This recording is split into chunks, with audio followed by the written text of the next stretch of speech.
So what started out as being this like epic adventure of us like trying to go climb 10 climbs in the desert in 14 days turned into us climbing 4 towers and me and Kate against all odds going out and going climbing. We did the best we could. I'm Kaya, this is Kate, and we're gonna do desert towers.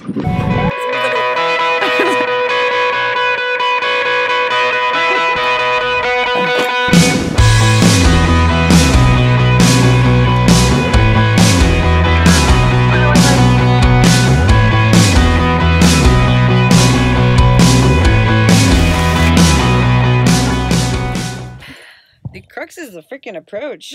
Climbing isn't that hard, hiking sucks. Going to pick up Kate right now. I am not going to murder myself or us while I'm driving there, trying to record at the same time. Kaya picked me up in Vegas. Dun dun dun! Hi!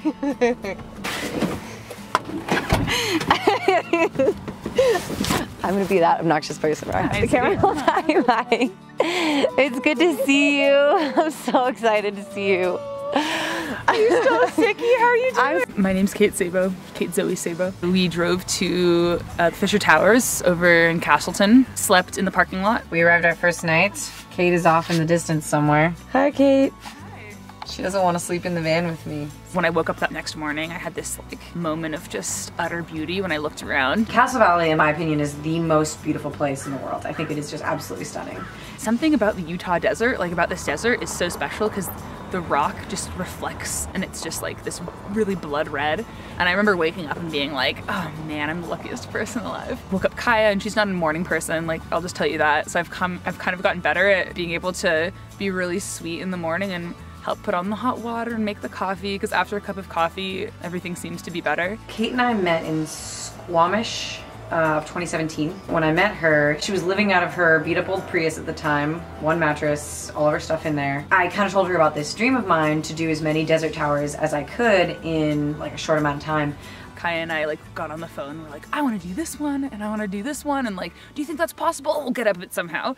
If you're more psyched to just go do towers, like that would be such a more fun objective to just be like, okay, we're gonna do 12 towers in 14 days, or we're gonna do 10 towers in 14 days, or whatever it is, you know? I mean, does that seem reasonable? This is gonna be so much fun. It's gonna be like a little expedition. If I was gonna have a partner for this goal, that it was gonna be Kate. She was the right person for this. We originally anticipated to do 8 towers. We wanted to do the north face of Castleton, Find Jade on the Rectory, Jawman, Lightning Bolt Cracks on the North 6 Shooter, Monster, and Washerwoman and Canyonlands, and the South 6 in Indian Creek.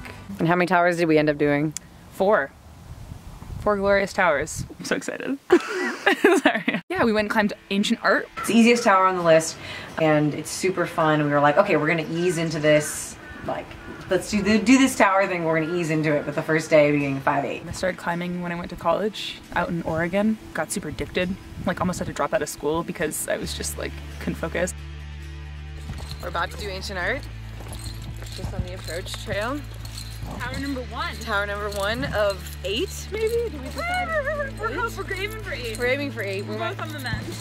As the date got closer, we got more and more psyched, but then Kate fell off a boulder and sprained both of her feet. She actually called me freaking out. Okay, so I'm gonna try to heal up really quick. I'm not canceling anything. I'm on crutches right now. It was really just a freak accident. I was leaning over the edge on a canyon and I got off balance and just like fell over and like crashed with my backpack on my feet. Oh my god. Things got better. It turned out they weren't broken. They were just like heavily sprained, but still getting a lot of pain. We talked about it and decided that we were just kind of gonna keep it easy and do the towers that we felt inspired to do. That's what we did. At this point, it's like 4 days until I'm gonna pick her up from Las Vegas. I get the stomach flu. I was sick for 2 weeks, every day. Oh, fuck. So we both started our journey a little bit messed up, but we're like, okay, we're determined, we're gonna go do this. She's already bought a ticket, we're gonna make it happen. Okay, I'm about to do Ancient Art. It's the first tower. Kate's making me do double ropes. I haven't done this before, but it's fine. It's like a 5'9". And we just had a day of just laughing and loving life and, you know, getting used to climbing together again. It's really fun. It's 5'9", and the hardest moves on it are actually like an aid climb. So you're supposed to aid through the hard sections, but I actually would recommend freeing it if you've never done the climb before, because it goes like 5'10", and it's really easy. It's nice and fun, and I freed it for the first time and it felt really good. We're leaving our gear behind because we don't need it for the next pitch. We're almost there.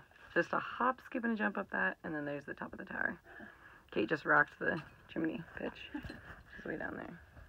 Kai and I get along really well in the terms that we're both just overly psyched almost, and stoked on climbing and pushing our comfort zones and almost this idea of suffering. Oh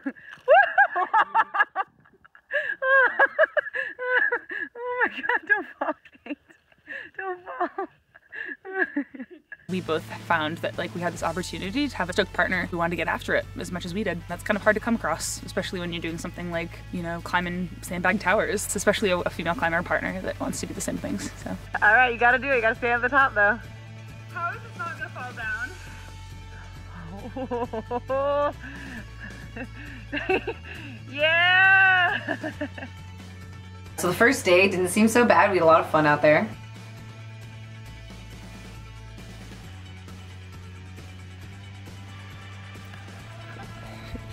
All right, fuck. I'm gonna stand up. Oh my God, that's really scary. Oh, I got vertigo. I can't look at the camera. If I look at the camera, I'm definitely gonna fall. Oh my God. Fuck me. There she goes. We both did it. It was awesome. I've been up there before. Got more action with that piece of rock than I have in a while. I'm glad I got that on camera. We decided just to drive straight down into Indian Creek. Let's get out of here. Let's cruise. Oh yeah. Here we go. Let's go, girls. Let's go, girls. Dun, dun, dun, dun.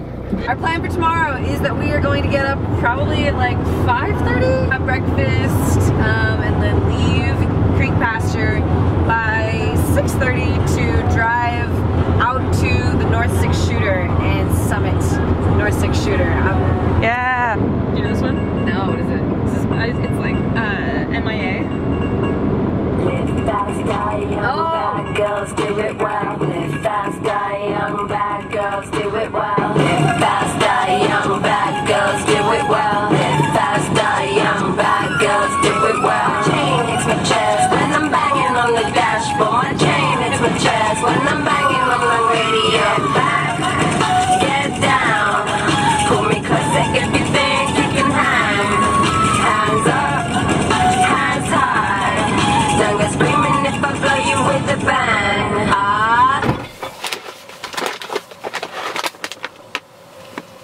Mexico Full City, crucial to our sending today.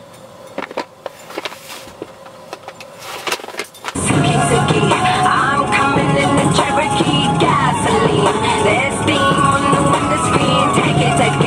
Wheels bouncing like a trampoline. When I get to where I'm going, gonna have you trembling.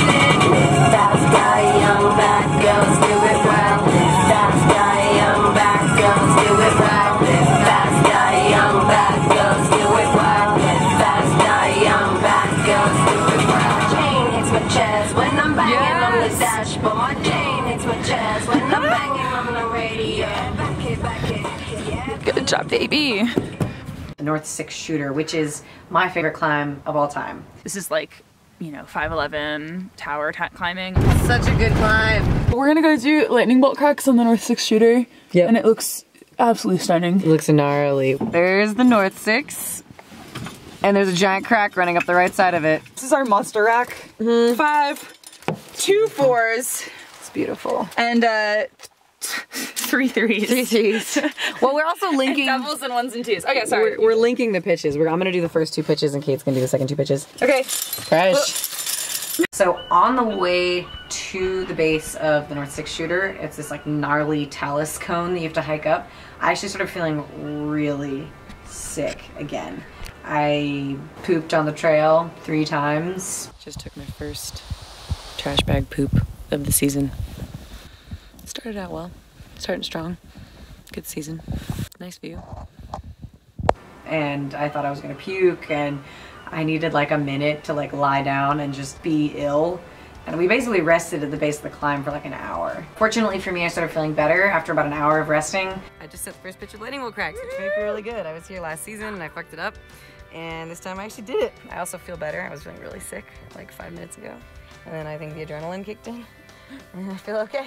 Your stomach was like, no more fucking around. Yeah, my stomach was like, okay, we gotta do this. I sent it, felt great.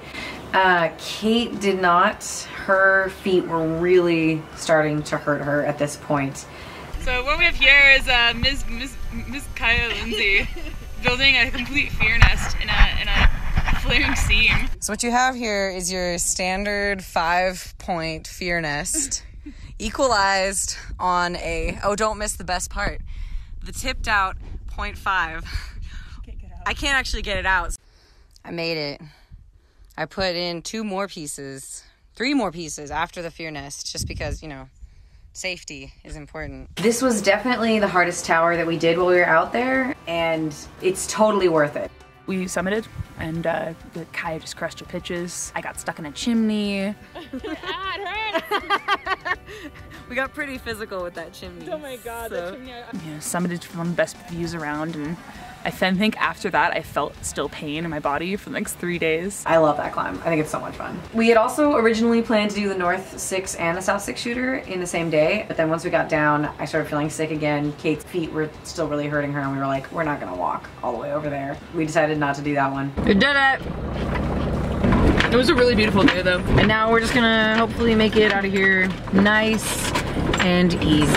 Oh my god. After that, we had a day where we went up into the South 6. We climbed that tower with a couple other people and without our clothes on.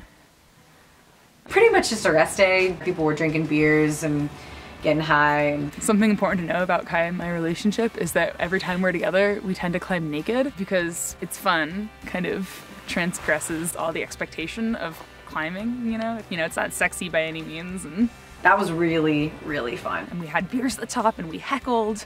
So after that, we were feeling good. We had 2 towers in and we decided to do Jawman in Castleton Valley, which is a 10+. That climb is awesome. I liked that climb a lot. This looks so good. I'll take the whatever this is. Okay. Kate. We're leaving Creek Pasture.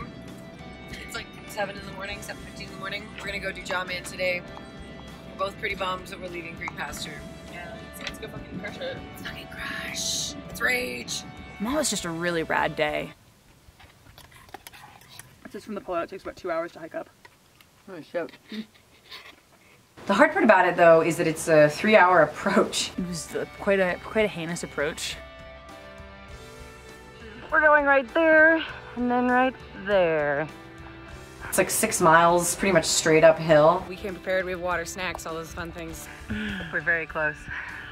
And you have to park really far away, so it's a lot of like walking through this wash and then walking up a hill for a long, long time. Absolutely crushed it. We did it in no time at all. Like, kept riding the tail of the party in front of us, who were moving a lot slower.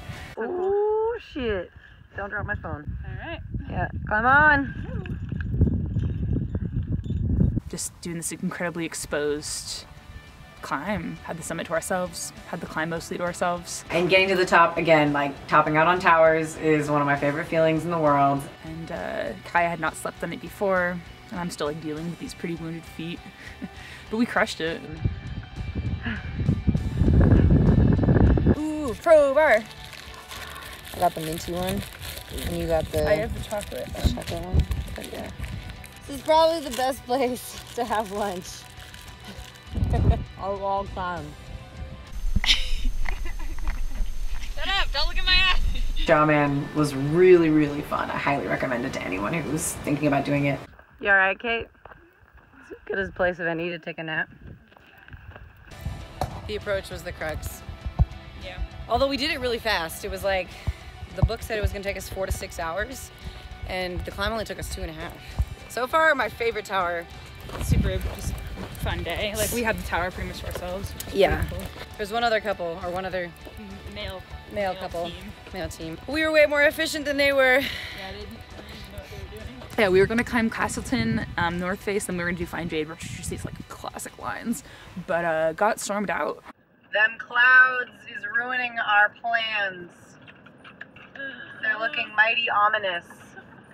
Also, I'm not driving and recording at the same time. These like ominous clouds came rolling in and the weather prediction was looking rainy and... The thing about sandstone is you can't climb on it when it's wet because it weakens the sandstone. Yeah, it didn't pan out. That's how it goes. You know, we basically decided, okay, it's raining. We can't climb in Castle Valley. Let's go back to the creek. So we got rained out, but Kate, what did you just get me? I got a big bottle of gin and I got 3 bottles of tonic and I got lots of limes. Kaya, I don't know if you like gin and tonics, but they're my favorite drink. And guess what, Kaya? It's St. Patty's Day! They also happen to be my favorite drink. Yeah. I fucking love gin and tonics. So, going back to the creek! Yay! Sometimes you just gotta go with the flow. And things are not always gonna work out in the way you want them to. And you gotta be okay with that. And hey, like, isn't that the reality of life, of climbing? But that was what this whole trip was about for me. Just like feeling like happy and pushing myself and trying to work with another person and doing something that is inherently difficult. I wish that we could have done more towers, but you know, it wasn't gonna happen. Not this time.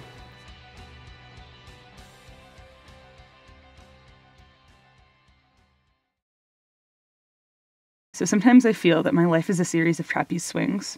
I'm either hanging onto a trapeze bar swinging along, or for a few moments in my life, I'm hurtling across space in between trapeze bars. Most of the time, I spend my life hanging on for dear life to my trapeze bar of the moment. It carries me along at a certain steady rate of swing, and I have the feeling that I'm in control of my life. I know most of the right questions and even some of the answers. But every once in a while, as I'm merrily, or not so merrily, swinging along, I look out ahead of me to the distance, and what do I see?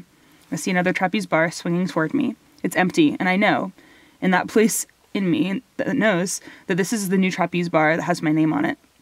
It's my next step, my growth, my aliveness coming to get me.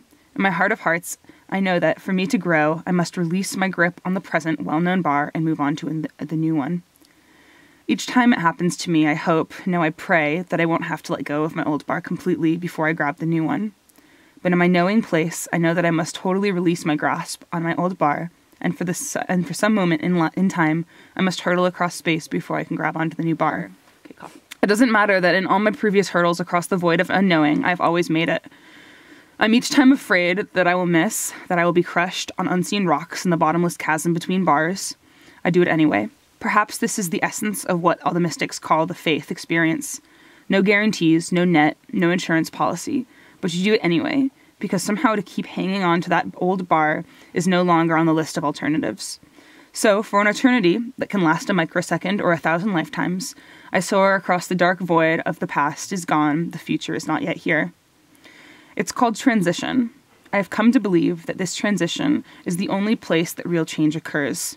I mean real change. Not the pseudo change that only lasts until the next time my buttons get punched. I have noticed that in our culture, this transition zone is looked upon as a no thing, a no place between places. Sure, the old trapeze bar was real, and the new one coming towards me, I hope that's real too, but the void in between, that's just scary, confusing, disorienting, nowhere that must be gotten through as fast as unconsciously as possible. No, what a wasted opportunity that would be. I have a sneaking suspicion that the transition zone is the only real thing, and the bars are illusions we dream up to avoid the void where the real change, the real growth occurs for us. Whether or not my hunch is true, it remains that the transition zone in our lives are incredibly rich places.